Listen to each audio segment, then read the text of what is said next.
നമ്മളൊരു സാധനം ഒരാൾക്ക്, ഇപ്പം നമ്മളൊരു ഒരു ഡ്രസ്സ് വാങ്ങി, നമുക്ക് ഇഷ്ടപ്പെട്ട് വാങ്ങിയതാണ്. ധരിച്ചു നോക്കുമ്പോൾ അത് നമുക്ക് അത്ര ഫിറ്റല്ല എന്ന് പലരും പറഞ്ഞു. നമ്മൾ തന്നെയല്ല പറയാം, വേറെ ആരെങ്കിലും പറയാം, നമ്മൾ ഇഷ്ടപ്പെട്ട് വാങ്ങിയതാണല്ലോ. അപ്പോൾ അത് വേറെ ആൾ പറഞ്ഞു, പിന്നെ ഇതെന്താക്കണം? അപ്പം അത് വേസ്റ്റാക്കി കളയാം എന്നതല്ലല്ലോ ശരി. അത് ഒരുപക്ഷെ വേറെ ആൾക്കത് ചിലപ്പോൾ ഇഷ്ടപ്പെടും, അത് കൊടുക്കാം, ഇഷ്ടത്തിൽ കൊടുക്കുക, അതൊക്കെ നല്ല കാര്യം തന്നെയാണ്. ഇവിടെ അതൊന്നല്ല പറയുന്നത്. ഇവിടെ പറയുന്നത് വേറൊരു സംഗതിയാണ്. ഇപ്പം നമ്മൾ ഈ സക്കാത്ത് തന്നെ നിങ്ങൾ ആലോചിച്ച് നോക്കൂ. 2.5% സക്കാത്ത് കൊടുക്കേണ്ടത്. എല്ലാത്തിനുമല്ല, 5 കൊടുക്കേണ്ടതും 10 കൊടുക്കേണ്ടതും ഒക്കെ ഉണ്ട്. അപ്പം ഈ 2.5% ഒപ്പിക്കാനാണ് സാധാരണ നമ്മളെ മനസ്സ് പറയാൻ.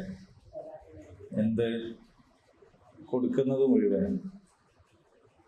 ഒരാൾ ചോദിക്കും, അത് ഇന്നാൾക്ക് കൊടുക്കാൻ പറ്റുമോ, ഇന്നതിന് കൊടുക്കാൻ പറ്റുമോ എന്നൊക്കെ ചോദിക്കുമ്പോൾ, അങ്ങനെ സംശയമൊന്നും ഇല്ലാത്ത തന്നെ കൊടുക്കാൻ ഇഷ്ടം പോലെ 2.5% കൊടുക്കാൻ ഇവിടെ ആളുണ്ട്. അതങ്ങനെ കൊടുക്കുകയും ഒരു സംശയമില്ലാത്തതിന് വേറെ 97-ൽ നിന്ന് 1% കൊടുക്കുകയും ചെയ്താൽ മതി. ഈ 2 തന്നെ ഒപ്പിക്കണം അല്ലേ? അപ്പൊ കൊടുക്കുക എന്ന് പറയുന്നത് ഒരു മനസ്സാണ്. ഇൻഫാഖു ഫീ സബീലില്ലാഹ്, അള്ളാഹുവിന്റെ മാർഗത്തിൽ കൊടുക്കുക, ഇതൊരു മനസ്സാണ്. അതിനോട് ഇഷ്ടമുള്ള ആളുകൾ, അതിൽ നല്ല നീയത്തുള്ള ആളുകൾ നല്ലത് കൊടുക്കും. അങ്ങനെയാണത്. ഞാൻ കഴിഞ്ഞ ക്ലാസ്സിൽ തന്നെ പറഞ്ഞു തോന്നുന്നു. ഇനിയിപ്പോൾ 500 കൊടുക്കാൻ നമ്മൾ വിചാരിച്ച് നിൽക്കുക, എന്നാൽ തന്നെ പേഴ്സിൽ ഏറ്റവും ഈങ്ങിയ നോട്ട് എടുത്തിട്ട്, കാരണം അതങ്ങ് പോയിക്കോട്ടെ, അങ്ങനെയല്ലല്ലോ. നല്ലത് കൊടുക്കും. ഒരേ മൂല്യമാണ്. 2.500 ഒരേ സാധനം കിട്ടുള്ളൂ, ഒരു 500 കൂടുതൽ കിട്ടുന്നു. നല്ലത് കൊടുക്കും. പിന്നെ നമ്മളെപ്പോഴും ശ്രദ്ധിക്കേണ്ടത് എന്താണെന്ന് വെച്ചാൽ, നമുക്ക് ഇഷ്ടപ്പെടുന്നത് നമ്മുടെ സഹോദരന് വേണ്ടിയും ഇഷ്ടപ്പെടണം. താൻ ഇഷ്ടപ്പെടുന്നത് തൻ്റെ സഹോദരന് വേണ്ടിയും ഇഷ്ടപ്പെടുന്നത് വരെ നിങ്ങളിൽ ഒരാൾ മുഅ്മിനാവൂല എന്നാണ്. ഇത് പുണ്യം കിട്ടൂല എന്നാ പറയും. മറ്റേത് പറഞ്ഞത് ലാ യുഅ്മിനു അഹദുക്കും, നിങ്ങളിൽ ഒരാൾ മുഅ്മിനാവൂല, നിങ്ങൾ ഇഷ്ടപ്പെടുന്നത് നിന്റെ സഹോദരനും ഇഷ്ടപ്പെടണം. അപ്പൊ നമ്മളൊരു സാധനം കൊടുക്കുമ്പോൾ നമ്മൾ ആലോചിക്കുക, എനിക്കിങ്ങനെ ഒരു സാധനം ഒരാൾ തന്നാൽ അതെനിക്ക് ഇഷ്ടപ്പെടുമോ? മറ്റേതിപ്പോൾ ഞാൻ കൊടുക്കുമ്പോൾ അയാൾ വാങ്ങുന്നത് അയാൾക്ക് വേറൊരു നിവൃത്തിയില്ലാത്തതുകൊണ്ടാണ് അല്ലേ? ഒരു മാർഗം അയാൾക്കില്ല. അപ്പം അയാളത് വാങ്ങല്ല, അതെന്ത് ചെയ്യാനാണ് എന്ന് നിർത്താം.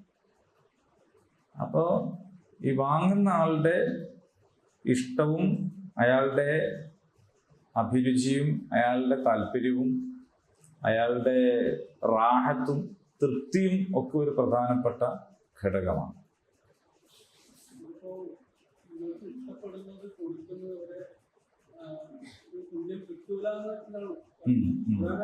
അതെ, ഇല്ല.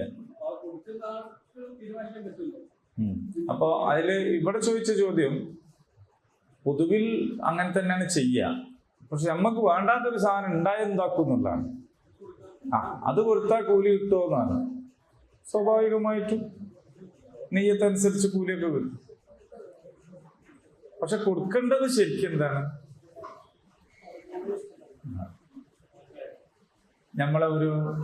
എൻ്റെ വളരെ ഇഷ്ടപ്പെട്ട ഒരാള് പലരിൽ നിന്നായി സംഭാവനകൾ സ്വീകരിച്ച് ഒരു കുടുംബത്തെ സഹായിക്കാൻ തീരുമാനിച്ചു.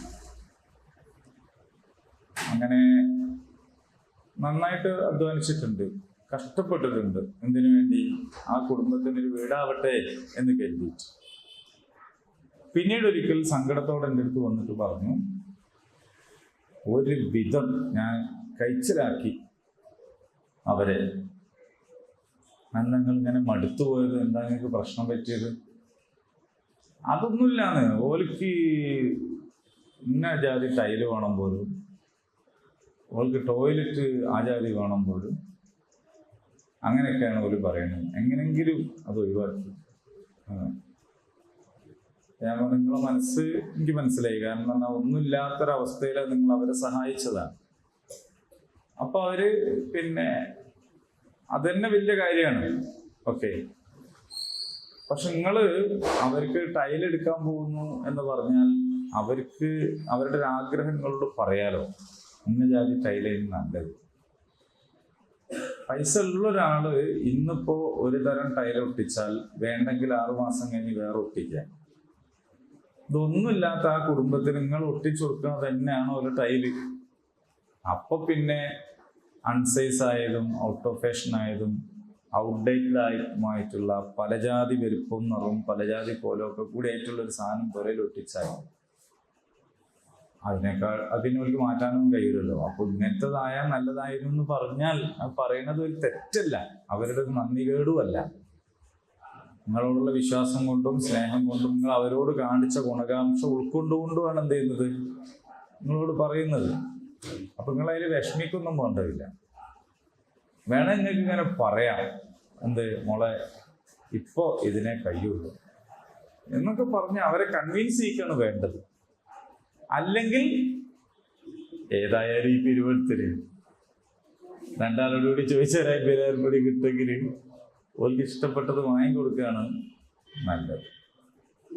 നമ്മളെപ്പോഴും മലയാളത്തിലൊരു ചൊല്ലുണ്ട്, വെറുതെ കിട്ടുന്ന പശുവിന്റെ പല്ല് എണ്ണണമെന്നോ എണ്ണണ്ടാന്നോ, എണ്ണന്ന് എന്തിനാണ് കിട്ടുന്നത്? ദാനം കിട്ടിയ പശുവിന്റെ പല്ല് എണ്ണരുത് എന്നല്ലേ? അതങ്ങ് വാങ്ങി വെച്ചാൽ മതി എന്നതാണ്. വാങ്ങി വെക്കാം. പക്ഷേ ഇപ്പൊ നമ്മൾ ഒരാൾ കല്യാണത്തിന് പിയാപ്പിൾക്ക് കുപ്പായം എടുത്ത് കൊടുക്കുക, അയാൾക്കൊരു ഇഷ്ടക്കേടൊക്കെ ഉണ്ടാവൂലേ?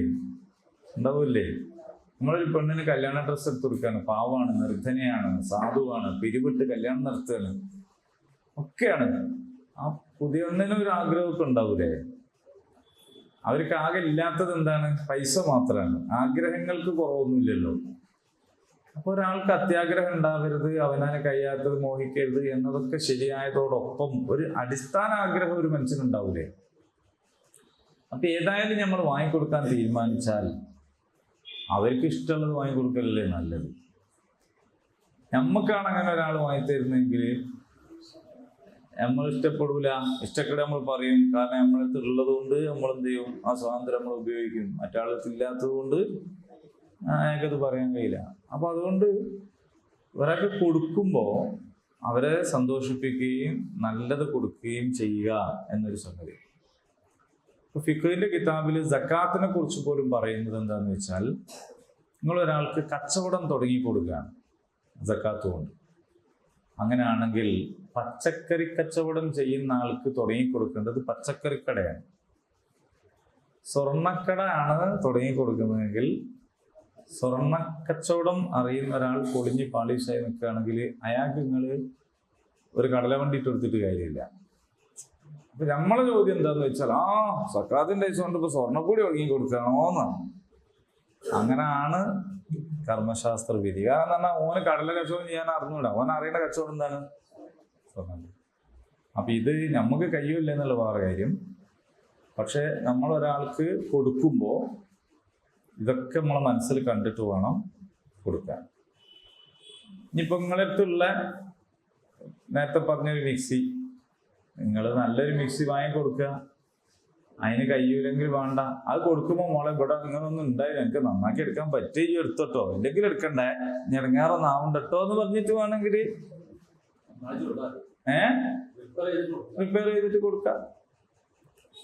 അപ്പൊ അങ്ങനൊക്കെ ഇതിലൊരു സംഗതി സൂക്ഷിച്ചാൽ മതി. നമ്മൾ കുടുങ്ങിയും പോകരുത്. ആര് വാങ്ങിയ ആള് കുടുങ്ങിപ്പോയി. ഒരു കുടുംബത്തിൽ നിന്ന് എന്നോട് നേരെ പറഞ്ഞൊരു കാര്യമാണ്, അവര് വീട്ടില് നല്ലൊരു സ്റ്റൗ വാങ്ങാൻ തീരുമാനിച്ചു.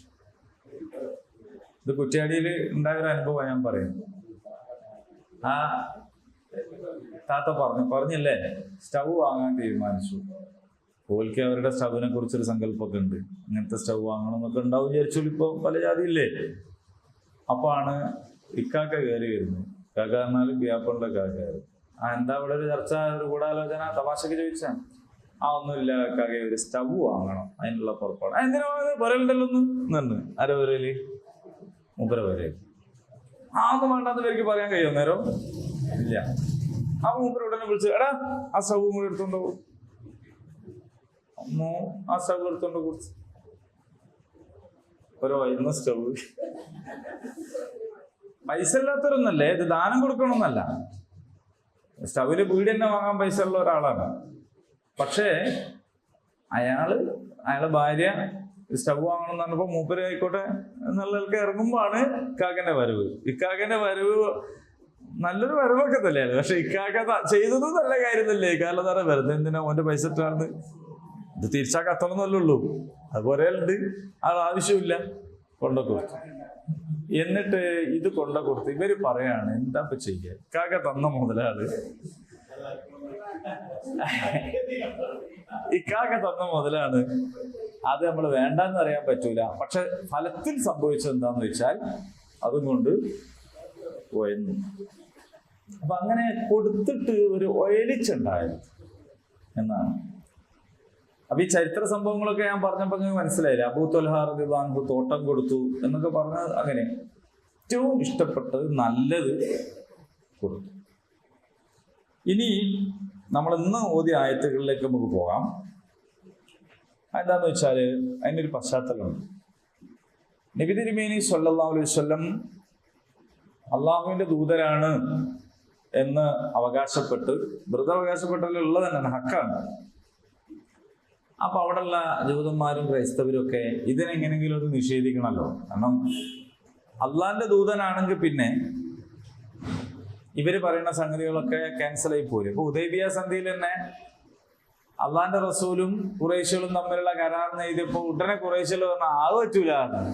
എന്താ പറ്റൂല അറിയാൻ കാരണം, നിങ്ങൾ അള്ളാന്റെ റസൂലാണെന്ന് പറഞ്ഞാൽ പിന്നെ ഇതിലൊക്കെ വലിയ കാര്യമുണ്ടോ?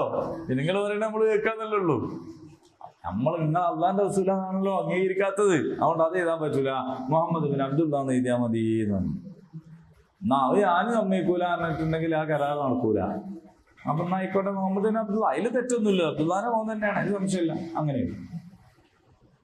അപ്പൊ ഈ റസൂലാണ് എന്ന് പറയുന്നതിനെ ഒന്ന് നിഷേധിക്കണം എന്ന് വിചാരിച്ചിട്ടാണ് ഇവർ പല ജാതി വാദങ്ങളുമായിട്ട് വരുന്നത്. അപ്പൊ പുതിയൊരു വാദം ഇവർ പറയാണ്, നിങ്ങൾ റസൂല് ആണെങ്കിൽ അള്ളാഹ് മുമ്പിറക്കിയ ദൂതന്മാരുമായിട്ടൊക്കെ നിങ്ങൾക്ക് ബന്ധമുണ്ടാവുമല്ലോ, വലിയൊരു തുടർച്ചയാണ്, അങ്ങനെയുള്ള അവകാശപ്പെടും.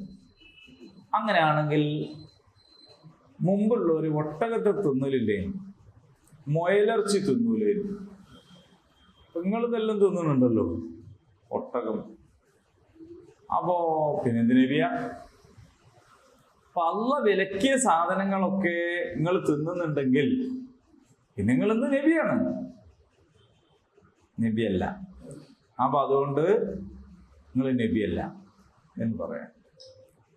അപ്പൊ ആ വാദത്തെ ഗണ്ണിച്ചുകൊണ്ട് അള്ളാഹു പറയാണ്, കുല്ലു ത്വാമി കാന ഹല്ലൻ ലിബനി ഇസ്രാഈൽ. കുല്ലു ത്വാം, എല്ലാ ഭക്ഷണവും, ബ്രാക്കറ്റിൽ നബി സല്ലല്ലാഹു അലൈഹി വസല്ലം കഴിക്കുന്ന, അങ്ങനെയുള്ള വാക്കില്ല, പക്ഷെ ഉദ്ദേശം അതാണ്. കാരണം സാഹചര്യം, സന്ദർഭം അതാണ്. നബി സല്ലല്ലാഹു അലൈഹി വസല്ലം കഴിക്കുന്ന, അനുവദിച്ച എല്ലാ ഭക്ഷണവും ഹില്ലൻ ലിബനി ഇസ്രാഈൽ, ഇസ്രായേൽ സമൂഹത്തിനും ഹലാലായിരുന്നു. ഇല്ലാ മാ ഹറമ ഇസ്രാഈലു അലാ നഫ്സിഹി, ഇസ്രായേൽ സ്വന്തത്തിന് നിഷിദ്ധമാക്കിയ കാര്യങ്ങൾ ഒഴികെ. മിൻ ഖബൽ, മുമ്പ്. അൻ തുനസ്സല തൗറാത്ത്, അൻ തുനസ്സല തൗറാത്ത്, തൗറാത്ത് ഇറങ്ങുന്നതിന് മുമ്പ്. തൗറാത്ത് ഇറങ്ങുന്നതിന് മുമ്പ് ഇസ്രായേൽ സ്വന്തത്തിന് ചില സംഗതി നിഷിദ്ധാക്കിയിരുന്നു. അപ്പൊ അവിടെ ഇസ്രായേൽ എന്ന് പറയുന്നത് ഇസ്രായേൽ സമൂഹത്തെ കുറിച്ചാണോ ഇസ്രായേൽ അലൈഹി സ്വലാമിനെ കുറിച്ചാണോ എന്ന് അഭിപ്രായം. ഇസ്രായേൽ നബി ഉണ്ടല്ലോ, അതന്നെ ഇസ്രായേൽ നബി ഇല്ലേ? അതാ ഇസ്രായേൽ നബി യാക്കൂബ് നബിയുടെ പ്രകൃതം. അങ്ങനെ ഓരോരുത്തർക്കും ഓരോന്നോട് ഇഷ്ടക്കേടൊക്കെ ഉണ്ടാവൂലേ? ഉണ്ടാവില്ലേ? ചില സാധനം ഇഷ്ടമല്ല, ചില സാധനം ഇഷ്ടമുണ്ട്, ഇങ്ങനെ ഉണ്ടാവും. അത് കാരണമായോ ഇനി രോഗം കാരണമായോ, ചിലർക്ക് പറ്റൂല, ഇന്ന സുഖമുള്ളവർക്ക് ഇന്നത് പറ്റൂല എന്നൊക്കെ പറയില്ലേ. അപ്പൊ അത് വേണ്ടാന്ന് വെക്കൂലേ? ഇപ്പൊ മധുരം വേണ്ട ചായക്ക് എന്ന് പറയുന്നത് എന്തുകൊണ്ടാന്ന് വെച്ചാൽ ശരിക്കും മധുരം വേണ്ടായിട്ടല്ല, മധുരം ഇപ്പൊ തന്നെ അധികമാണ്. അപ്പൊ അങ്ങനെ വേണ്ട, അത് നിഷിദ്ധമായി ഹറാമാക്കുകയാണ്, അത് വേണ്ടെന്ന് പറയാൻ ഒഴിവാക്കുകയാണ് ചെയ്യുന്നു. അപ്പൊ ഇങ്ങനെ രോഗം കാരണമായോ അഭിരുചി കാരണമായോ ഇസ്രായേൽ അലൈഹിസ്സലാം തന്നെ വേണ്ട എന്ന് വെച്ചതിനെ കുറിച്ചാണോ ഈ പറയുന്നത്? അല്ല, ഇസ്രായേൽ സമൂഹം തന്നെ ചില ഭക്ഷണമൊന്നും വേണ്ട എന്ന് വെച്ചതിനെ പറ്റിയാണോ ഈ പറയുന്നത്? ഇപ്പൊ ഇവിടെ തന്നെ ഹൈന്ദവ സന്യാസിമാരൊക്കെ ഒരാളല്ല, മൊത്തത്തിൽ പശു വേണ്ടാന്ന് തീരുമാനിച്ചു. യഥാർത്ഥത്തിൽ അവരുടെ പുരാണങ്ങളിലൊക്കെ എന്തുണ്ട്? പശു ഇറച്ചി തിന്നുന്നതും ബ്രാഹ്മണന്മാര് പശു ഇറച്ചി കഴിക്കുന്നതും ഒക്കെ ഉണ്ട്. പക്ഷെ ഇപ്പോ ഒരു സമൂഹം, അതിന്റെ പിന്നിൽ ഒരുപാട് വേറെ പൊളിറ്റിക്സ് ഉണ്ട്. അപ്പൊ അങ്ങനെ അവര് വേണ്ടാന്ന് വെച്ചു. അപ്പൊ അവരോട് വേദം നിഷിദ്ധമാക്കിയതല്ല അത്, അവര് സ്വയം തന്നെ വേണ്ടാന്ന് വെച്ചു. അപ്പൊ ഒരു സ്വാമിനോട് ചോദിക്കുന്നുണ്ട്, ഈ പശു ഇറച്ചി കഴിക്കുന്നതിനെ കുറിച്ച് എന്താണ് നിങ്ങളുടെ അഭിപ്രായം? സ്വാമി പറയുന്നുണ്ട്, കഴിക്കണവര് കഴിച്ചോട്ടെ, അല്ലാത്തവര് കഴിക്കണ്ട. നമ്മള് ഏതായാലും കഴിക്കില്ല, നമുക്കത് ചിന്തിക്കാൻ പോലും പറ്റൂല. എന്തുകൊണ്ടാണ് ചിന്തിക്കാൻ പറ്റാത്തത് എന്ന് അദ്ദേഹം വിശദീകരിക്കുകയാണ്. ഏതെങ്കിലും ഒരു അമ്മ കുഞ്ഞിന് പാല് കൊടുക്കാൻ കഴിയാതെ വന്നാൽ, അല്ലെ അമ്മ മരിച്ചു പോയാൽ, ആ കുഞ്ഞിന് പിന്നെ കൊടുക്കാറുള്ളത് പശുവിൻ പാലാണ്. ആട്ടിൻപാല്, കഴുതപ്പാല്, പലജാതി പാലുണ്ടെങ്കിലും കുട്ടിക്ക് ഏറ്റവും ഫിറ്റ് ആവുക അമ്മയുടെ പാല് കഴിഞ്ഞാൽ പിന്നെ പശുവിൻ്റെ പാല്. അപ്പോ ആ പാല് കഴിച്ച് വളർന്ന് പാല് തന്ന ആ അമ്മയെ പിന്നെ എങ്ങനെയാണ് വെട്ടി അറുത്ത് തിന്നുക? അമ്മന്റെ പാല് വെറ്റിയാൽ പിന്നെ അമ്മനെ ആരെങ്കിലും വെട്ടിമുറിച്ച് തിന്നോ? അപ്പൊ പശു മാതാവിന്റെ സ്ഥാനത്തായതിനാൽ നമുക്ക് അത് അചിന്യമാണ്, അങ്ങനെ ചിന്തിക്കാൻ തന്നെ കഴിയില്ല. ഏത് പശുവിനെ തിന്നുക എന്ന് പറയുന്നത് ചിന്തിക്കാൻ കഴിയില്ല, മാതാവിന്റെ സ്ഥാനത്താണ്. പിന്നെ ഇപ്പൊ പല ജാതി വാർത്തകളും കേൾക്കുന്നില്ലേ നിങ്ങൾ? അമ്മയെ കൊന്നു, അമ്മയെ ബലാത്സംഗം ചെയ്തു എന്നൊക്കെ പറഞ്ഞ വാർത്ത കേൾക്കുന്നില്ലേ? അങ്ങനെ ആരെങ്കിലും പശുവിനെ തിന്നുന്നുണ്ടെങ്കിൽ നമുക്കൊന്നും ചെയ്യാൻ പറ്റില്ലല്ലോ. വളരെ സിമ്പിളാണ് മറുപടി. പക്ഷെ ആ സിമ്പിളായ മറുപടി അരികൾ രക്തം പൊടിയുന്നതും ഒക്കെയാണ്. അപ്പോ അതുകൊണ്ട് അചിന്യമാണ് എന്ന് പറയും. അമ്മന്റെ പാല് പറ്റിയാൽ അമ്മനെ അർത്ഥ തിന്നാതിരിക്കുക മാത്രമല്ല, അമ്മയെ പരിചരിക്കുകയും അമ്മയെ കൂടെ കൊണ്ട് നടക്കുകയും അമ്മയെ ചികിത്സിക്കുകയും മരണം വരെ പോറ്റുകയും ചെയ്യൂലേ നല്ല മക്കള് അല്ലേ? കറവ പറ്റിയ പശുക്കളെ വെട്ടി അറുത്ത് പാക്കറ്റാക്കി ഗൾഫിലേക്ക് ഫ്രോസൺ ചെയ്ത് വിടുക. നമ്മൾ തിന്നതൊന്നുമില്ല എന്നുള്ളത് മാത്രമല്ലല്ലോ പ്രശ്നം. അപ്പൊ ഇതൊക്കെ പറയുന്ന ന്യായങ്ങൾ. അങ്ങനെ ന്യായങ്ങൾ പറഞ്ഞുകൊണ്ട് ഒരു സമൂഹം മൊത്തം തന്നെ സ്വന്തത്തിൽ അത് നിഷിദ്ധമാക്കിയിരിക്കുകയാണ് പശു. പക്ഷെ അവരുടെ പൂർവികർ ദശരഥന്റെ അശ്വമേധയാഗത്തിൽ 1000 പശുക്കൾ അറുത്തിരുന്നു. ഇങ്ങനെയൊക്കെയുള്ള കോട്ടിങ്സ് നമുക്ക് പഴയ സംഗതികളിൽ കാണാൻ പറ്റും. അപ്പോ ബലി കൊടുത്തതും അല്ലാണ്ട് തന്നെ മാംസം തിന്നതും ഒക്കെ ആയിട്ടുള്ള കാര്യങ്ങൾ.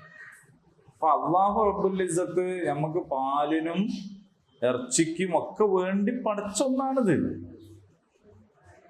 ആടിനെയും പശുവിനും ഒക്കെ. ആന പെറുമ്പോലല്ല പശു പെറുക. കാരണം ആനനെ നമുക്ക് തിന്നാനുണ്ടാക്കിയതല്ല, അതുകൊണ്ട് കുറച്ച് ആന മതി. ആനപ്പേറ് ഇത്തിരി ഉണ്ടാവും. പശു അങ്ങനല്ല. ആന പെറുന്ന ആ കാലയളവ് പശുവിന് വേണ്ട. അത്ര കാലം കഴിഞ്ഞിട്ടല്ല പശു ഗർഭം ധരിക്കുക. എന്താ പ്രകൃതി അല്ലെങ്കിൽ അള്ളാഹു എന്ത് ചെയ്തിരിക്കുന്നത്? നമുക്ക് തിന്നാൻ ആവശ്യമുള്ള സാധനമായിട്ടാണ് അത് അത്രയും പടച്ചിട്ടുള്ളത്. മനസ്സിലായില്ലേ? അപ്പൊ അതിന് പിന്നെ ഒന്നിനെ മാതാവാക്കാനും വേറൊന്നിനെ അങ്ങനെ അല്ലാതാക്കാനും ഒന്നും പ്രത്യേകിച്ച്. അപ്പൊ അങ്ങനെയാണെങ്കിൽ പശു അങ്ങനെ മാതാവായിട്ട് പോയി. പിന്നെ കുറച്ച് കഴിഞ്ഞ് നോക്കുമ്പോൾ ആട്ടുംപാല് കുടിക്കണവരൊക്കെ ആടിനെ മാതാവായിട്ട് കണ്ടു. എരുമപ്പാല് കുടിക്കണ ആളുകളൊക്കെ എരുമനെ മാതാവ്, അങ്ങനെ ഓരോന്നിനെയും മാതാവായിട്ട് കണ്ടാലും ഇവിടെ എത്തും. അതൊക്കെ വെറുതെ. ഇനി ഒരാൾക്ക് സ്വന്തം ഒരു ഇഷ്ടം അല്ലെ ഒരു ഇഷ്ടക്കേട്, അത് ഇസ്ലാം അംഗീകരിക്കുന്ന ഒരു കാര്യമാണ്. ചിലതിനോട് വേണ്ടായിക തോന്നും, ചിലത് ഇഷ്ടം തോന്നും. അള്ളാഹു ഹറാമാക്കാത്ത മുഴുവൻ സംഗതികളും ഇഷ്ടമുള്ളവർക്ക് കഴിക്കുക. നിങ്ങൾക്ക് ഇഷ്ടമുണ്ടെങ്കിലും അള്ളാഹ് ഹറാമാക്കിയിട്ടുണ്ടെങ്കിൽ പിന്നെ കഴിക്കാൻ പറ്റും. പന്നിയിറച്ചി ആ ഫാമിൽ നല്ല വൃത്തിയാണ്, ഉഷാറാണ് എന്ന് വിചാരിച്ചിട്ട് കാര്യമില്ല. അത് അള്ളാഹ് ഹറാമാക്കിയത് അത് കഴിക്കാൻ പറ്റാത്ത. എന്നാലും പന്നി മുസ്ലിമാണ്. അള്ളാഹ് പറഞ്ഞല്ലേ, നേരത്തെ പറഞ്ഞല്ലോ, ഫായറ ദീനില്ലാഹി യബൂൻ വലഹു അസ്ലമ മൻ ഫി സമാവാതി വൽ അർദ്. ആകാശഭൂമികളിലതൊക്കെ മുസ്ലിമാണ്. പന്നി മുസ്ലിമാണ്. നായയും മുസ്ലിമാണ്. നായ മുസ്ലിമല്ലേ? എന്താ നിങ്ങൾക്ക് ഒരു ബേജാറ്? ആ നായി എന്ന് പറഞ്ഞാല് കാഫിറല്ല, പന്നിയും കാഫിറല്ല. പന്നി വെറുക്കപ്പെടേണ്ട ഒരു സാധനമല്ല. പന്നി മാംസം നിങ്ങൾ തിന്നരുത് എന്നേ ഉള്ളൂ. അല്ലാതെ പന്നി അള്ളാഹു ഇവിടെ ഉണ്ടാക്കിയ ഏറ്റവും നല്ലൊരു ക്ലീനിങ് സിസ്റ്റമാണ് പന്നി എന്ന് പറയുന്നത്. എത്ര വൃത്തിയായിട്ട് സാധനം ചെയ്തോളൂ, ഒരു വിഷമമില്ലാണ്ട്. അപ്പൊ അതിനും ആണല്ലോ ഒരു ജീവി എന്നാ പഠിച്ചാണ്. അതിനിപ്പോ നിങ്ങൾ തിന്നണ്ടെന്നാണ്. അപ്പൊ നമുക്ക് ഇതിനോടൊക്കെ ഉള്ള ഒരു സമീപനം, അള്ളാഹുവിന്റെ സൃഷ്ടി എന്നുള്ള നിലയിൽ നമ്മൾ അതിനോട് കാരുണ്യം കാണിക്കുകയും അതും അള്ളാഹുവിനെ അനുസരിച്ച് ജീവിക്കുന്ന ഒരു പടപ്പാണ്. അതുകൊണ്ട് അതും മുസ്ലിമാണ്. അങ്ങനെയാണ്. ഒരു സ്വകാര്യമാണ് എന്നുവെച്ചാല് അള്ളാഹിനെ അനുസരിക്കാത്ത, നിസ്കരിക്കാത്ത, പടച്ചവന്റെ കൽപ്പനകളൊന്നും ചെവിക്കൊള്ളാത്ത രണ്ട് കാലുള്ളൊരു മനുഷ്യനും ഒരു പന്നിയും അടുത്തടുത്ത് നിൽക്കുകയാണെങ്കിൽ ദറജയിൽ വ്യത്യാസമുണ്ട്. പന്നി മുസ്ലിമാണ്. വ്യത്യാസമില്ല എന്നല്ല നിങ്ങൾ പറയേണ്ടത്. പന്നി അള്ളാഹിനെ മാത്രം അനുസരിക്കുന്ന, അള്ളാഹ്ക്ക് മാത്രം ഇബാദത്ത് ചെയ്യുന്ന, അള്ളാഹുവിന്റെ മാത്രം അധികാരത്തെ അംഗീകരിക്കുന്ന ഒരു പടപ്പാണ് പന്നി. മറ്റേതോ അള്ളാഹിനെ അംഗീകരിക്കാത്ത, അള്ളാഹുവിനെ കീഴ്പ്പെടാത്ത ആണ്. ഈ അള്ളാഹ് പറഞ്ഞുകൊണ്ട് നിങ്ങൾക്ക് ചെറിയൊരു വിഷമം തോന്നുന്നത് അങ്ങനെ പറയാൻ. സൃഷ്ടാവ് എന്ന് പറഞ്ഞോളി, ഈശ്വരൻ എന്ന് പറഞ്ഞോളി, ദൈവം എന്ന് പറഞ്ഞോളി. അള്ളാഹ് എന്ന് പറയുമ്പോഴാണല്ലോ നിങ്ങൾക്ക് അള്ളാഹിനെ അനുസരിക്കാത്തെന്ന് പറയുമ്പോഴത്തേക്ക് മറ്റു മതസ്ഥരായ ആളുകൾ മുഖത്ത് വരുന്നത്. ഞാൻ മറ്റു മതസ്ഥരെ കുറിച്ചല്ല പറയുന്നു. നല്ല അറബി പേരൊക്കെ ഉള്ള, തലക്കെട്ടും താടിയും ഒക്കെ ഉള്ള ഒരാളാന്ന് വിചാരിച്ചോളി. ആൾ അള്ളാഹിനെ അംഗീകരിക്കുന്നില്ലെങ്കിൽ, തൊട്ടപ്പുറത്ത് നിൽക്കുന്ന ഒരു നായയും അള്ളാഹിനെ അംഗീകരിക്കുന്ന ഒരു നായയും ഉണ്ടെങ്കിൽ പദവിയിൽ ആരാ മെച്ചം? സിമ്പിളല്ലേ? വളരെ സിമ്പിളാണ്, വളരെ സിമ്പിളാണ്. അല്ല, അള്ള പറഞ്ഞു അങ്ങനെ, എന്നിട്ട് അള്ള തന്നെ തിരുത്തി. ഉലൈക കൽ അൻആം ബൽ ഹും അളൽ.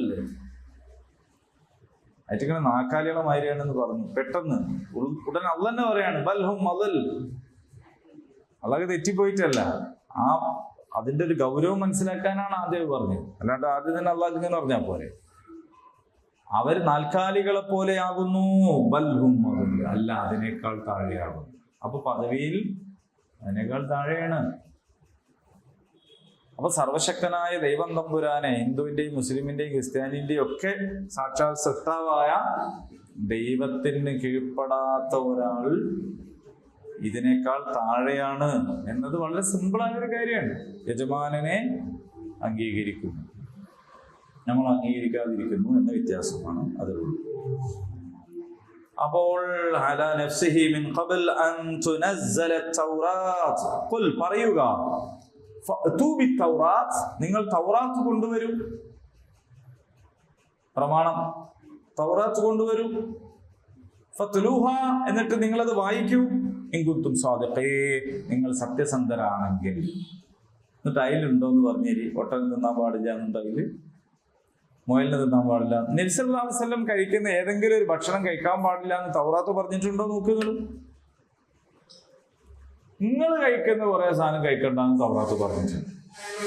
മദ്യം കഴിക്കരുത് തൗറാത്തിലുണ്ട്, പന്നിയിറച്ചി തിന്നരുത് തൗറാത്തിലുണ്ട്.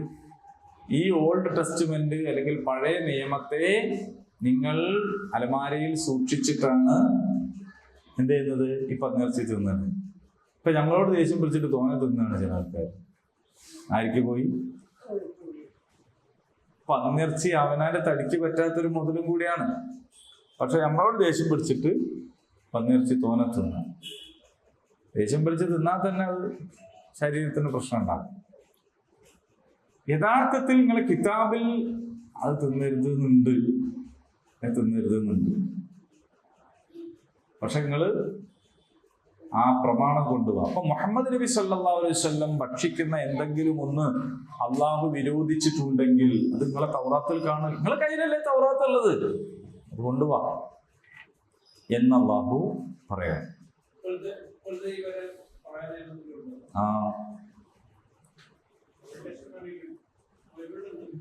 പക്ഷെ അവരെന്ത് ചെയ്യുന്നില്ല എന്ന് വെച്ചാല് പിന്നെ അത് അംഗീകരിക്കുന്നില്ല. അത് പഴയ നിയമല്ലേ എന്ന് ചോദിക്കാം.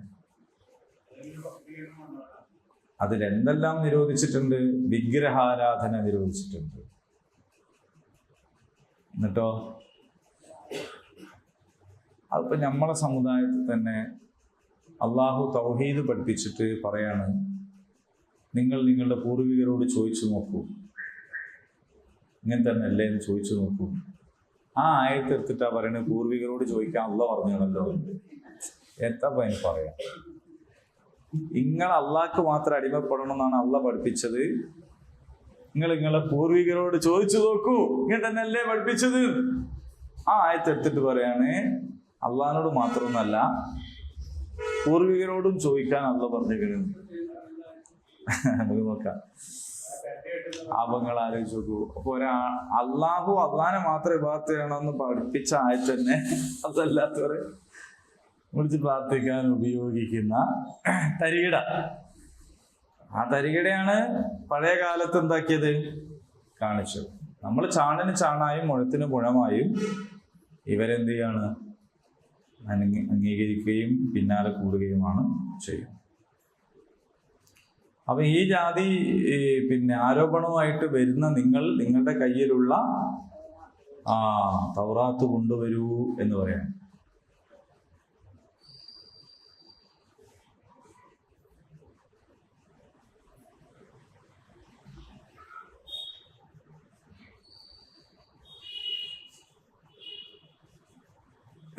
പിന്നെ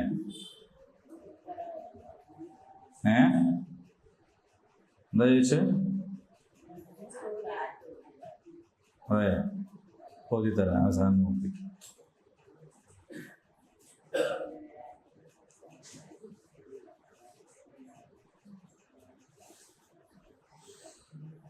ഓക്കെ.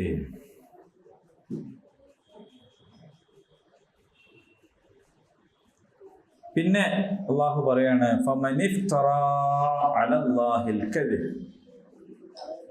ആരെങ്കിലും കള്ളം കെട്ടിച്ചമക്കുകയാണെങ്കിൽ, അള്ളാഹുവിന്റെ പേരിൽ കള്ളം കെട്ടിച്ചമക്കുകയാണെങ്കിൽ, മിൻ ബഅദി ദാലിക്, അതിനുശേഷവും, ഫഉലൈക ഹുമുൽ ളാലിമൂൻ, അവരാകുന്നു അക്രമികൾ എന്ന് പറയാം. അള്ളാഹുവിന്റെ പേരിൽ കള്ളം കെട്ടിച്ചമക്കുകയാണ് ചെയ്യുന്നതെങ്കിൽ അവരാകുന്നു അക്രമികൾ. ഖുൽ, പറയുക, സദഖല്ലാഹ്, അല്ലാഹ് പറഞ്ഞതാണ് സത്യം. ഫത്തബിഊ, നിങ്ങൾ ഇത്തിബാഅ് ചെയ്യുക, പിന്തുടരുക, മില്ലത്ത ഇബ്രാഹിം ഹനീഫ, ഹനീഫായ, ഋജുമാനസനായ, നിർമ്മല ഹൃദയനായ, അള്ളാഹുവിലേക്ക് മാത്രം ചാഞ്ഞവനായ ഇബ്രാഹീമിന്റെ ചര്യ നിങ്ങൾ പിന്തുടരുക. അപ്പൊ ഇവിടെ ക്രിസ്ത്യാനികളും ജൂതന്മാരും മക്കാ മുശ്രിക്കുകളും എല്ലാവരും ആരംഗീകരിക്കുന്നുണ്ട്? ഇബ്രാഹിം നബിനെ അംഗീകരിക്കുന്നുണ്ട്. അങ്ങനെയാണെങ്കിൽ ആ ഇബ്രാഹിം നബിയുടെ മില്ലത്താണ് നിങ്ങൾ പിന്തുടരേണ്ടത്. ഇബ്രാഹിം മില്ലത്ത് നിങ്ങൾ പിന്തുടരുക. ആ ഇബ്രാഹിമി മില്ലത്തിൽ യഥാർത്ഥത്തിൽ എന്താണ് നിഷിദ്ധമെന്നും എന്താണ് അനുവദനീയമെന്നുമൊക്കെ പറയുന്നുണ്ട്. ഞാൻ ഈ ബൈബിൾ ഒന്ന് നോക്കിയതിൻ്റെ ഇടയിൽ, അപ്പൊ അതില് ലേവ്യ പുസ്തകം 11:7-8 പന്നി അത് കുളമ്പ് പിളർന്നതും കുളമ്പ് രണ്ടായി വിഭജിക്കപ്പെട്ടതുമെങ്കിലും അയവിറക്കുന്നില്ല. അത് നിങ്ങൾക്ക് അശുദ്ധം. ഇവയുടെ മാംസം നിങ്ങൾ തിന്നരുത്, ഇവയുടെ ശവം തൊടുകയുമരുത്, ഇവ നിങ്ങൾക്ക് അശുദ്ധം. 2 ആവർത്തന പുസ്തകം 14:8. പന്നി അത് കുളമ്പ് പിളർന്നതെങ്കിലും അയവിറക്കുന്നില്ല, അത് നിങ്ങൾക്ക് അശുദ്ധം. അതിൻ്റെ മാംസം നിങ്ങൾ തിന്നരുത്, അതിൻ്റെ ശവം തൊടുകയുമരുത് എന്ന് ഒന്നിലേറെ സ്ഥലത്ത് അത് പറഞ്ഞിരിക്കുകയാണ്. അപ്പൊ ഇങ്ങനെ പറഞ്ഞതുകൊണ്ടാണ് യഹൂദികൾ വന്നിരുന്നത്. ഇതേ വരികൾ കൊണ്ടാണ്. ജൂതന്മാരെ പന്നി കഴിക്കൂലല്ലോ, അതിന്റെ കാരണം അതാണ്. പക്ഷെ ഇവരെന്ത് ചെയ്യുന്ന വെച്ചാൽ പൗലോസ് എന്ന് പറയുന്നൊരു കക്ഷി എന്ത് ചെയ്തെന്ന് വെച്ചാൽ ഇതെല്ലാം സെറ്റാക്കി കൊടുത്തു. ഇവരെന്താക്കിയെന്ന് വെച്ചാല് മൊത്തം മാറ്റിയല്ലോ, ഇതിന്റെ അലകും പിടിയും മാറ്റി. സത്യത്തിൽ പാവങ്ങളാണ് ക്രിസ്ത്യാനികൾ. അവരെ കയ്യിലുള്ള സകലതും ഈ ചങ്ങാതി മാറ്റിക്കളഞ്ഞു. അതുപോലെ ജുമാ മാറ്റി. അതിലപ്പുറം എന്ത് പറയാനാണ്? ശനിയാഴ്ച എന്നുള്ളത് മാറ്റി ഞായറാഴ്ച ആക്കി. വിഗ്രഹത്തെ കൊണ്ടുവന്നു. അങ്ങനെ 3-1 ശരിക്കും പറഞ്ഞാൽ ജൂതന്റെ നിസ്കാരവും നമ്മളെ നിസ്കാരവും തമ്മിൽ വലിയ സാദൃശ്യമുണ്ട്. അതിനേക്കാൾ സാദൃശ്യം ഉണ്ടാവണ്ടേ ക്രിസ്ത്യാനികളുമായിട്ട്? കാരണം മൂസാ നബിക്ക് ശേഷമാണ് ഈസാ നബി വരുന്നത്. മൂസാ നബി പഠിപ്പിച്ചു കൊടുത്തതും നമ്മൾ ചെയ്യുന്നതും തമ്മിൽ വലിയ സാദൃശ്യമുണ്ട്. അതിൻ്റെ ഇടയിലുള്ള ഈസാ നബി പഠിപ്പിച്ചു കൊടുത്തായിട്ട് മറ്റേനേക്കാളും സാദൃശ്യം ഉണ്ടാകണ്ടേ. പക്ഷെ ഇല്ലാത്തത് എന്തുകൊണ്ടാന്ന് വെച്ചാൽ അവർ ഈ പഴയ നിയമത്തിൽ നിന്ന് 10 കമാൻഡ്സ്, അതുപോലെ തന്നെ അവർക്ക് ഇറക്കി കൊടുത്ത കിതാബുകൾ, ഇവരുടെ എല്ലാ സംഗതികളിൽ നിന്ന് ഇവരെ മാറ്റിക്കളഞ്ഞു. എന്നിട്ട് മദ്യം പാടില്ല, ഹറാമാണ് എന്ന് വിധിച്ച പഴയ നിയമത്തിന് പകരം പള്ളിയിൽ നിന്ന് തന്നെ വീഞ്ഞു കൊടുക്കാൻ തുടങ്ങി. നിങ്ങൾ ആലോചിച്ച് നോക്കൂ. അപ്പൊ അവര് സത്യത്തിൽ അവരുടെ കയ്യിൽ നിന്ന് മതം കൈമോശം വന്നവരാണ്. ചിലത് കയ്യിൽ നിന്നും പോകാറില്ല. ഇപ്പൊ ട്രംപിന്റെ കയ്യിൽ നിന്നും പോയി. അതേമാതിരി ചിലത് കയ്യിൽ നിന്നും പോകും. പിന്നെ വേറെ ആരാണ് അത് കൊണ്ട് നടക്കുക. അതിൽപ്പെട്ടതാണ് സെന്റ് പോൾ, വിശുദ്ധ പൗലോസ്.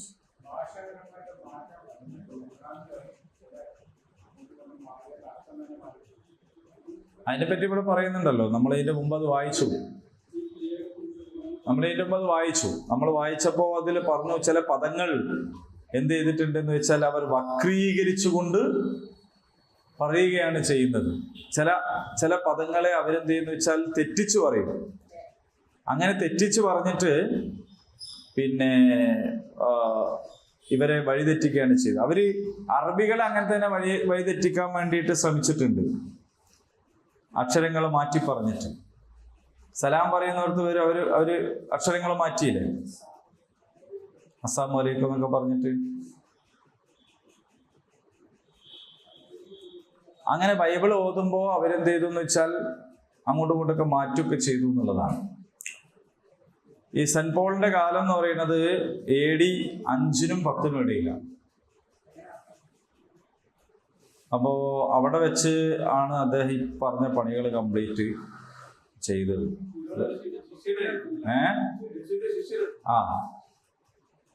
അതാണ് സംഭവം.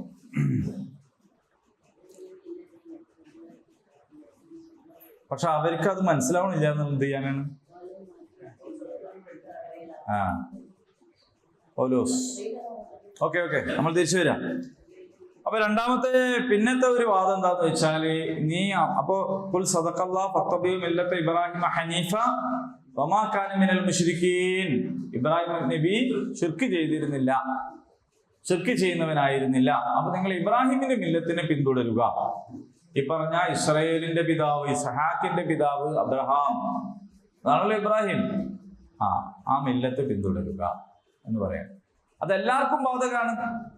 അതായത് യഹൂദികൾക്ക് ബാധകമാണ്, ക്രിസ്ത്യാനികൾക്ക് ബാധകമാണ്, മക്ക മുശ്രിക്കുകൾക്കും ബാധകമാണ്. കാരണം അവർ ഇസ്മായിൽ നബി വഴി എന്ത് ചെയ്യുന്നുണ്ട്? ഇബ്രാഹിം നബിന്റെ അടുത്ത് എത്തുന്നുണ്ട്. ഇനി അപ്പുറത്തുള്ള വേറൊരു ശൃംഖല എന്ന് പറയുന്നത് ഷുഐബ് നബിന്റെതാണ്, മദിയൻ ഗോത്രം. ആ വഴി അവരും ഇബ്രാഹിം നബിന്റെ അടുത്ത് എത്തുന്നുണ്ട്. അതുകൊണ്ടാണ് അബുൽ അംബിയാ എന്ന് ഇബ്രാഹിം നബിനെ പറ്റി പറയുന്നത്. നിങ്ങൾ ഇബ്രാഹിം അലൈഹി സ്വലാമിന്റെ മില്ലത്ത് പിന്തുടരുക.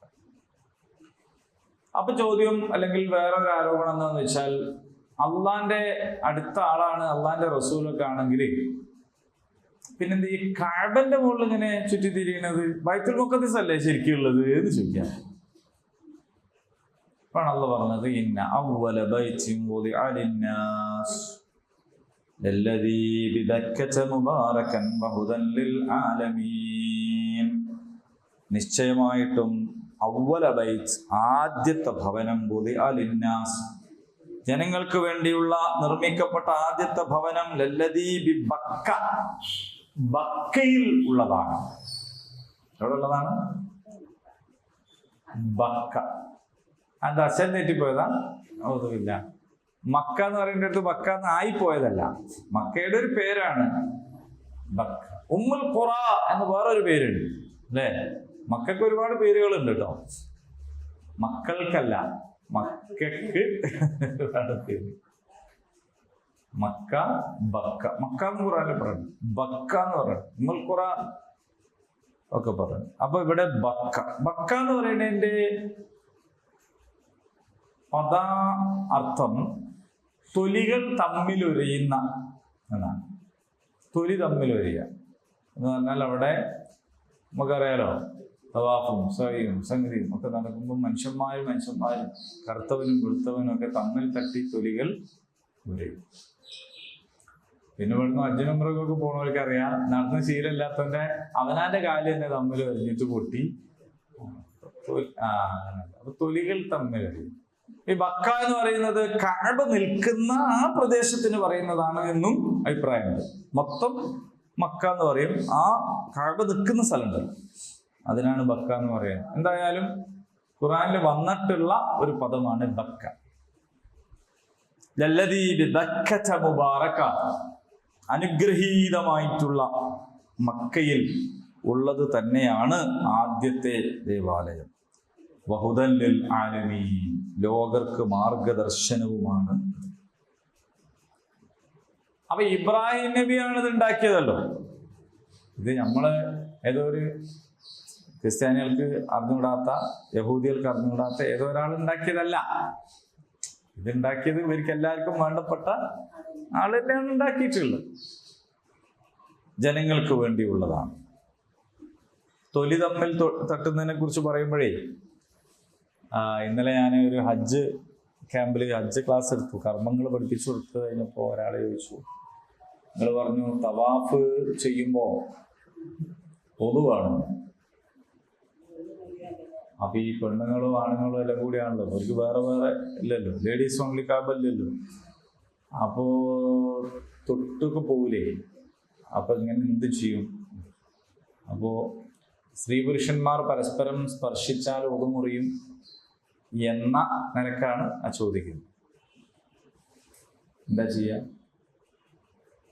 തൊട്ടു ഒതുമുറിഞ്ഞു, പോയി ഒതുർത്തു, പിന്നെയും വന്നു തട്ടി ഒതുങ്ങും, പിന്നെ സായി പിന്നെ വേറെ സ്ഥലത്ത് അർത്ഥം തരൂല. ഇത് തന്നെയായിരിക്കും സായി. കാരണം ഒതുർക്കുക വരിക, ഒതുമുറിയ, പോവുക, ഒതുർക്കുക, ഒതുങ്ങുക. എങ്ങനെയാ?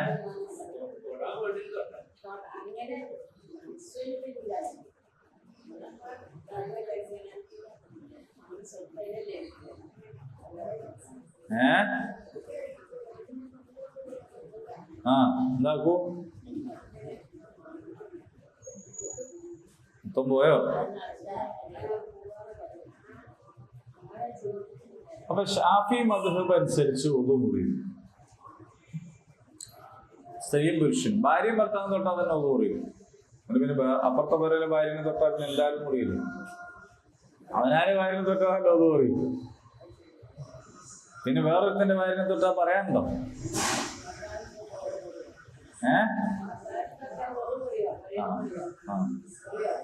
ഷാഫി മദ്ഹബ് അനുസരിച്ച് ഉമ്മന്റെ ഭർത്താവിനെ തൊട്ടോ പറയില്ല.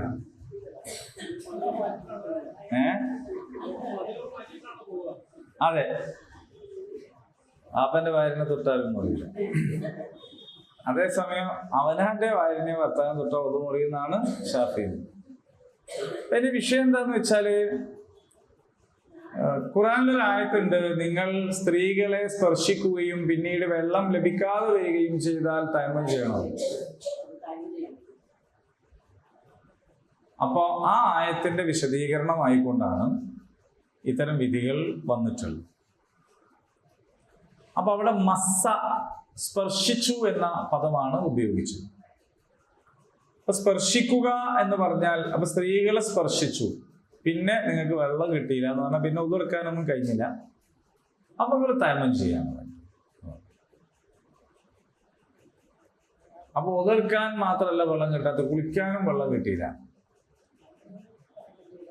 അപ്പോൾ നിങ്ങൾ എന്ത് ചെയ്താൽ മതി? തയമം ചെയ്യും. അപ്പൊ അതിന്റെ അർത്ഥം സ്ത്രീകളെ തൊട്ടാ കുളിക്കണം എന്നാണ്.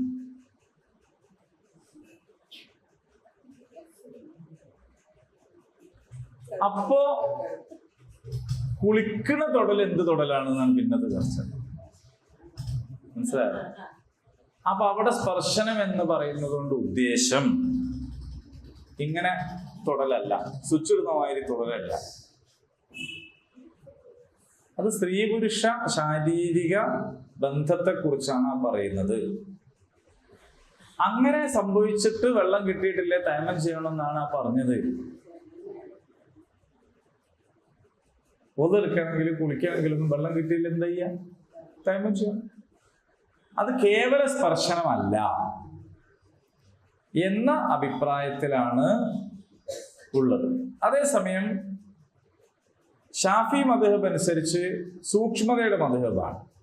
തൊട്ടാലല്ലേ മുറിയുള്ളൂ, മുറിയാണെങ്കിൽ തന്നെ തൊടണ്ട, ആ മുറിയിലുള്ളൂ എന്നതാണ്. അത് ഈ തവാഫിനെ കുറിച്ച് ആലോചിച്ചിട്ട് പറഞ്ഞ വിധിയല്ല. തവാഫും മത്താഫിലെ തിരക്കും ആലോചിച്ച് പറഞ്ഞ വിധിയല്ല. അത് ആ സന്ദർഭത്തിൽ അതിനുവേണ്ടി പറഞ്ഞ വിധിയാണ്. അപ്പൊ രണ്ട് അഭിപ്രായങ്ങൾ ആ രംഗത്തുണ്ട്. അപ്പോ കേവലമായ ഒരു സ്പർശനമോ നടന്നു പോകുമ്പം തട്ടിപ്പോകലോ അല്ലെങ്കിൽ എന്തെങ്കിലും സംഗതി ഒന്നുമല്ല. സ്ത്രീ പുരുഷ ശാരീരിക ബന്ധത്തെക്കുറിച്ചാണ് അവിടെ സ്പർശനം എന്ന് ഉദ്ദേശിച്ചിട്ടുള്ളത്. അതുകൊണ്ട് എന്താണ്, അന്യ പെണ്ണിനെ പോയി തൊടാൻ പാടില്ല, വേറെ കേസ്. പക്ഷെ തൊട്ടു പോയാൽ എന്താവൂല? ഒന്നും മുറിയില്ല എന്നതാണ് മറ്റു മദ്ഹബുകൾ. അപ്പോ അറിയാതെ നടന്നു പോകുമ്പോൾ കൈ തട്ടിപ്പോവുക എന്നൊക്കെ പറയുന്നത് കൊണ്ട് ഉദു നഷ്ടപ്പെടുകയില്ല.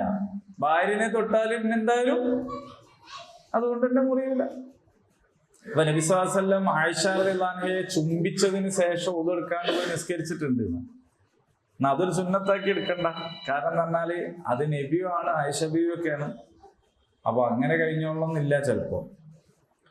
അപ്പൊ ഒരു സൂക്ഷ്മത പാലിക്കൽ തന്നെയാണ് നമുക്ക് നല്ലത്. പക്ഷേ അറിയാതെ ഒന്ന് തട്ടിപ്പോയാലോ തവാഫ് ചെയ്യുമ്പോൾ തൊട്ടുപോയാലോ പ്രശ്നമാണ്. അതുകൊണ്ടാണ് മൻസൂർക പറഞ്ഞത് എന്താന്ന് വെച്ചാൽ, അവിടെ ചെല്ലുമ്പോ ഇവിടെ ഷാഫി മദ്ഹബിൽ കണിശത പാലിക്കുന്ന ആളുകൾ പോലും അവിടെ വെച്ച് എന്ത് പറയും? നമ്മൾ ഇവിടുന്ന് മദ്ഹബ് മാറുകയാണ് എന്ന് പറയും. ഇവിടെ ഷാഫി മദ്ഹബിൽ കണിശത പാലിക്കുന്ന ആളുകൾ പോലും അവിടെ ചെന്നാൽ ഉസ്താദ്മാര് പറയും നമ്മളിവിടെ മദ്ഹബ് മാറുകയാണ് എന്ന് പറയും. എന്നിട്ട് അവര് പറയും, അല്ലെ നമ്മളങ്ങനെ അതിനെ ചെറുതായി കണ്ടിട്ട് കാര്യമില്ല, അവര് പറയും നിങ്ങൾ ഉദു ചെയ്യുന്നതിന് മുമ്പ് തന്നെ എന്ത് ചെയ്യണം? മദ്ഹബ് മാറണം. കാരണം ഉദു എടുക്കുമ്പോ ഷാഫി മദ്ഹബ് ആണെങ്കിൽ ആ ഉദു എങ്ങനെ മുറിയും? ഹനഫി മദ്ഹബിലാണ് നിങ്ങൾ ഉദർത്തതെങ്കിൽ മാത്രമാണ് മുറിയാതെക്കുള്ളൂ. ഇതൊക്കെ ക്ലാസ് എടുക്കുന്നതും പഠിപ്പിക്കുന്നതുമായ കാര്യമാണ്.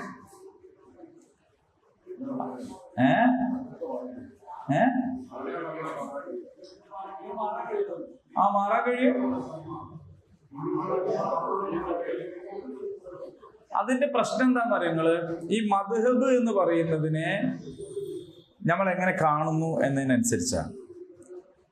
ഒരാൾ ഞാൻ ഷാഫിയാണ്, ഞാൻ ഹനഫിയാണ് എന്നൊക്കെ ഓരോരുത്തർ പറയുന്നത്. ഇപ്പൊ നിങ്ങളിവിടെ ആലോചിച്ച് നോക്കൂ, നമ്മളിവിടുത്തെ ഒരുപടി സംഘടന, അപ്പൊ സുബൈക്ക് കുനൂത്ത് ചൊല്ലാത്ത ആൾക്കാര് ഭയങ്കര അപരാധം ചെയ്യുന്ന ആളുകളായിട്ടാണ് ചൊല്ലല് സുന്നത്താണെന്ന് പറഞ്ഞവർ കാണുന്നത്. പക്ഷെ അവർക്ക് ഹനഫികൾ ചെല്ലാത്തതിന് പ്രശ്നമല്ല. ഹനഫികൾ കുനൂത്ത് ചെല്ലൂല സുബൈക്ക്. അപ്പൊ ഒരാൾ പറയാണ് ഞാൻ ഹനഫി സുന്നിയാണ്, ഓക്കെ, അപ്പൊ സുബൈ കുനൂത്തിൽ ഓൽക്ക് പ്രശ്നമല്ല.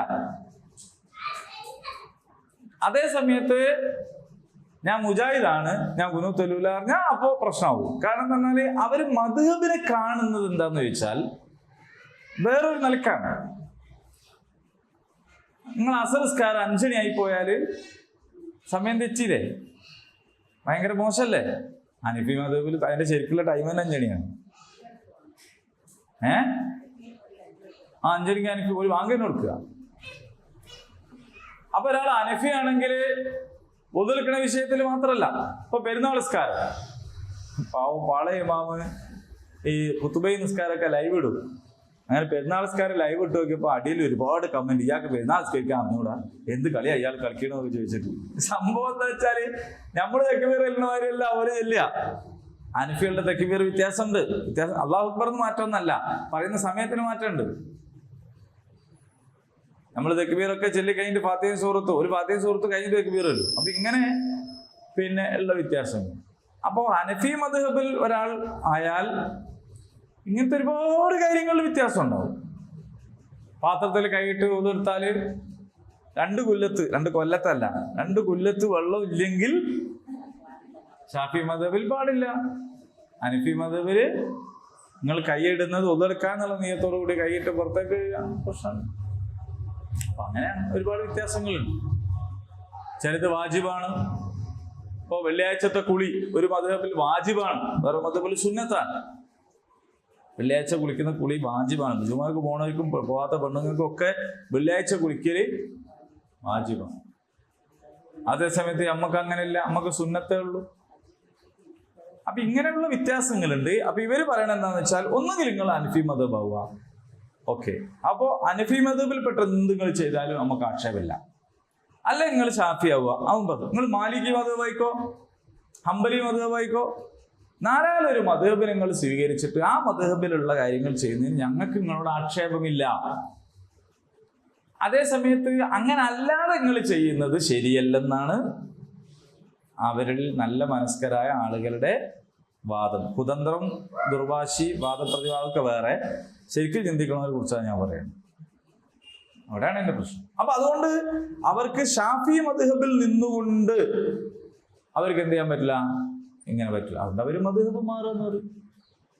പിന്നെ അതിൽ തന്നെയുള്ള വേറെ വാദങ്ങളുണ്ട്. എന്താ വെച്ചാൽ, നമ്മളെ തൊട്ടാൽ നമ്മളത് മുറിയില്ല, തൊടുന്ന ആളതാ മുറിയുള്ളൂ.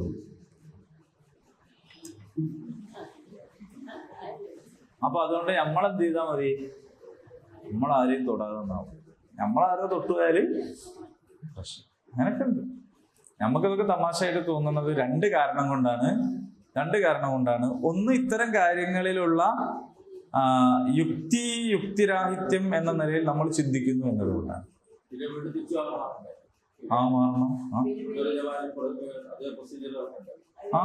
മാറണം. അതിനെ ഒരു ബൈക്കിൽ പോയാൽ തിരിച്ചു വരട്ടെ, മാറണം. മാറിയില്ലെങ്കിൽ പിന്നെ അയാൾ എന്താവും, അത് തന്നെ ആവും. പക്ഷെ നമ്മളെ സംബന്ധിച്ച് നമുക്കിത് കേൾക്കുമ്പോൾ ചിരി വരുന്ന 2 കാരണമുണ്ടാവും. ഒരു കാരണം ഞാൻ പറഞ്ഞത്, നമ്മൾ ഇതിൽ യുക്തി ആലോചിക്കുന്നു എന്നതുകൊണ്ടാണ്. യുക്തി ശരിക്കും പറഞ്ഞാൽ ആലോചിക്കാൻ പാടില്ല. ദീനിയായ ഇത്തരം കാര്യങ്ങൾ യുക്തിക്ക് സ്ഥാനമൊന്നുമില്ല. രണ്ടാമത് നമുക്ക് ചിരി വരുന്നത് എന്തുകൊണ്ടാ വെച്ചാൽ, നമ്മൾ ഈ മദ്ഹബിനെ മനസ്സിലാക്കുന്നത് കുറച്ചുകൂടി വിശാലമായ മറ്റൊരു അടിസ്ഥാനത്തിൽ നിന്നുകൊണ്ടാണ്. അതെന്താന്ന് ചോദിച്ചാൽ, ഈ പറഞ്ഞ മദ്ഹബിന്റെ ഇമാമിയങ്ങൾ ജനിക്കുന്നതിന് മുമ്പ് മരിച്ച എത്ര മുസ്ലിങ്ങളുണ്ട്?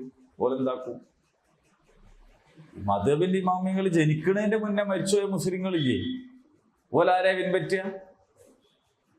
അപ്പൊ മദ്ഹബ് എന്ന് പറഞ്ഞാൽ അഭിപ്രായം എന്നാണ് അതിന്റെ അർത്ഥം. അതായത് ഖുർആനും സുന്നത്തും വെച്ച് അതാത് കാലത്ത് ജീവിച്ചിരിക്കുന്ന പണ്ഡിതന്മാർ നടത്തിയ ഗവേഷണ ഫലം അവർ രേഖപ്പെടുത്തി വെച്ചതാണ്. അവർക്ക് കിട്ടിയ ലഭ്യമായ ഹദീസ് വെച്ചിട്ടാണ് അവരത് ചെയ്യുക.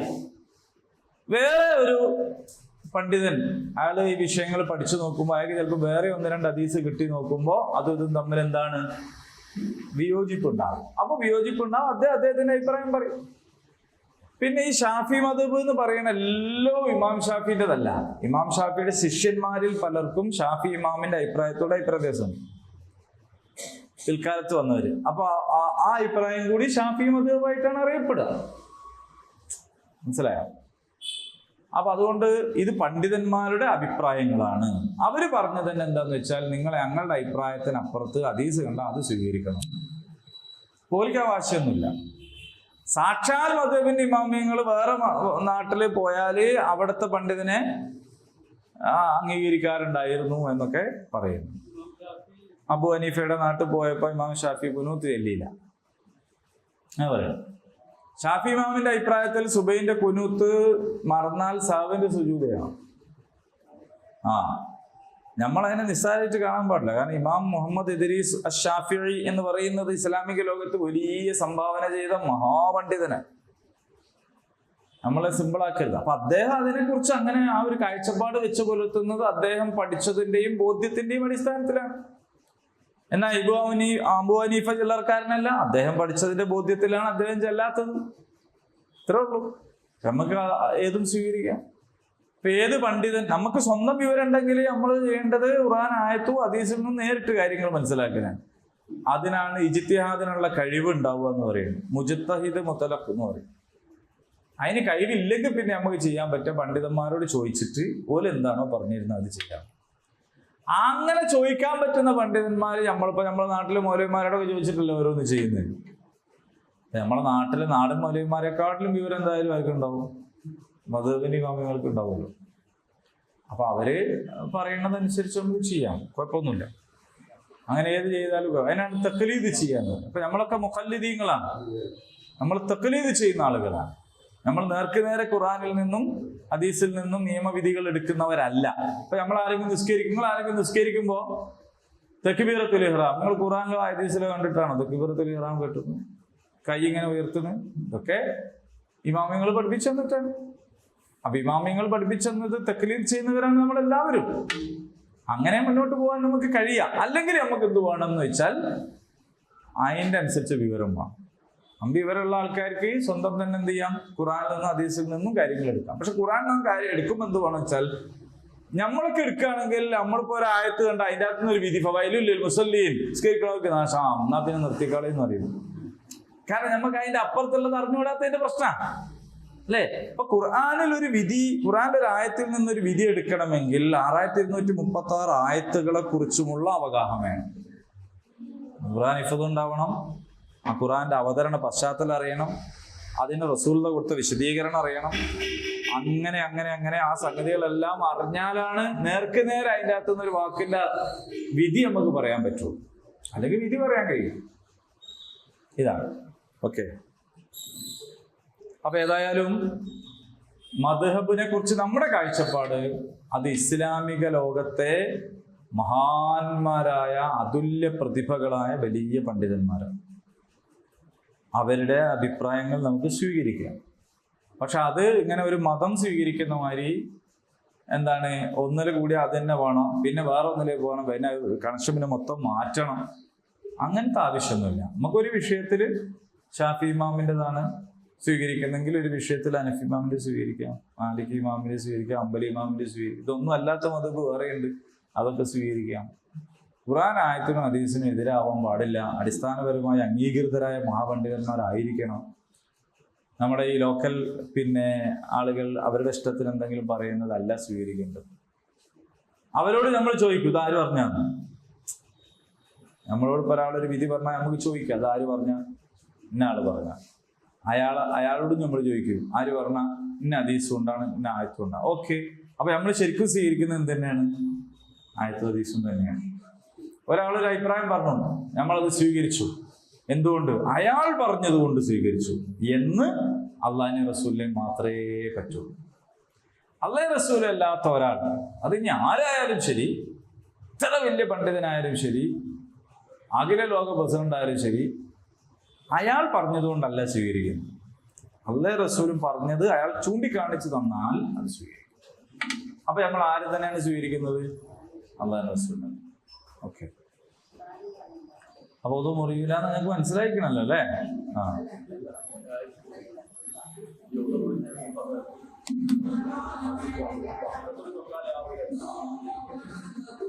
തൊലി തുടങ്ങാം.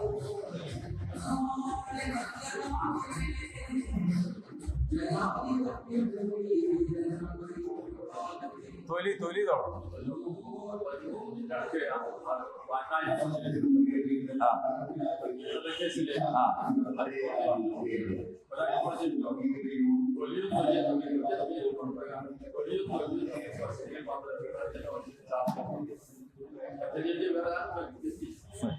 ഇതൊക്കെ നിയമത്തിന്റെ ലൂപ്പുകൾ ഉപയോഗിക്കുന്നതാണ്. ശരി,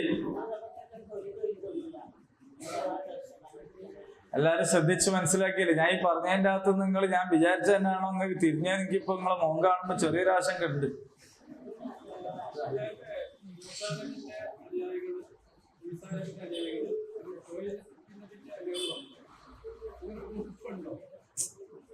അറിയപ്പെട്ടതായിട്ടില്ല, അവിടെ ഉണ്ടോന്നറിയില്ല മദിയൻ വാസികൾ.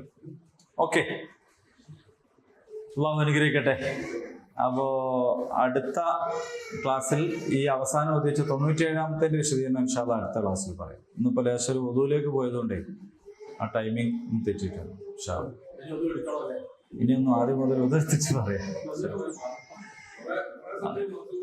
اللهم ربنا تقبل منا انك انت السميع العليم وتب علينا انك انت التواب الرحيم. ربنا آتنا في الدنيا حسنه وفي الاخره حسنه وقنا عذاب النار. آمين. الحمد لله رب العالمين.